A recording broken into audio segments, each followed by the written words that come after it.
Pemirsa, PKB melaporkan mantan Sekjen Partai Kebangkitan Bangsa, Lukman Edy, ke Barreskrim Polri atas dugaan pencemaran nama baik dan berita bohong. Pelaporan ke polisi menyusul pernyataan dari Lukman Edy di PBNU soal turunnya peran Dewan Syuro di PKB. Perseteruan PBNU dan Partai Kebangkitan Bangsa kian meruncing. Ketua DPP PKB sekaligus Ketua Fraksi PKB di DPR, Cucun Ahmad Syamsurijal, hari Senin melaporkan mantan Sekjen PKB Lukman Edy ke Barreskrim Polri. Pernyataan Lukman Edy dianggap berbahaya dan merugikan pimpinan partai. Kuasa hukum yang diberikan mandat untuk melaporkan saudara Lukman Edy yang sudah menyebarkan suatu berita yang dikonsumsi oleh publik yang itu membahayakan satu ujaran kebencian atau itu adalah pencemaran nama baik yang ini akan berbahaya bagi kami partai secara institusi maupun pimpinan-pimpinan kami yang diserang yang tidak ada dasar dan bukti. Menurut Cucun, Lukman Edy tidak layak berbicara tentang PKB dan pimpinan Partai Kebangkitan Bangsa. Dia berbicara kemarin di depan PBNU dan dia lupa bahwa kami ini partai politik yang punya landasannya adalah undang-undang partai politik. Ya. Kalau sekarang dia berbicara di PBNU, itu adalah ormas yang undang-undangnya juga berbeda. Ya, tidak ada intervensi antara PBNU dengan PKB, PKB juga mengintervensi, tidak. Itu kita sudah beda terkait mengenai kewenangan masing-masing. Jadi jangan membuat kegaduhan.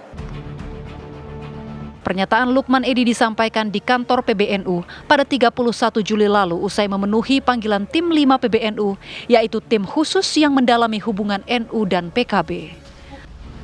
Nah, saya menjelaskan bahwa memang secara sistematik ya, ada problem yang sangat mendasar.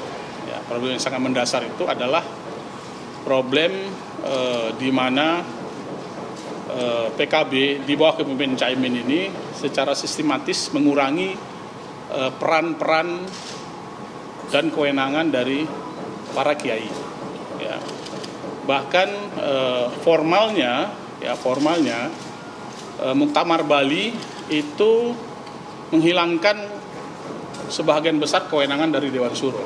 Ya. Kalau dulu PKB itu mandatori dari Muktamar itu adalah Dewan Syuro. Kemudian Dewan Syuro lah yang kemudian memberikan persetujuan kalau ingin mengangkat ketua umum siapa, si A, si B atau si C gitu ya.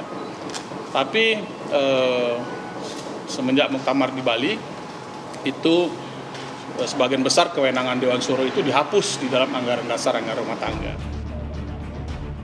Setelah pemanggilan Lukman Edy pekan lalu, hari Senin 5 Agustus tim khusus PBNU juga memanggil Sekjen PKB Hasanuddin Wahid, namun tidak hadir. Mengundang Sekjen PKB yaitu Pak Hasanuddin Ali untuk Pak Hasanuddin Wahid yang harusnya hadir pada tadi jam 12.30 menurut undangan kami. Tetapi kami tunggu sampai jam 2.30, tadi saya turun dari atas juga belum ada konfirmasi kedatangannya. Padahal sangat diperlukan hadirnya beliau, tentu yang pertama silaturahim, namanya juga sama-sama warga NU, kemudian diundang oleh PBNU secara resmi. Yang kedua tentu adalah info-info berkenaan dengan PKB dan bagaimana juga menyusun yang baiklah hubungan antara PKB dengan PBNU. Sebelumnya, Wakil Ketua Umum PKB Jazilul Fawait menegaskan posisi PKB sebagai partai politik dan tidak terkait ormas. Beda kolam. PKB bekerja berdasarkan Undang-Undang Nomor 2 Tahun 2011 tentang partai politik. Bagaimana ormas keagamaan, ormas kemasyarakatan itu mau mengevaluasi partai politik. Kenapa? Ya evaluasi aja semuanya. Partai politik di Indonesia kan banyak.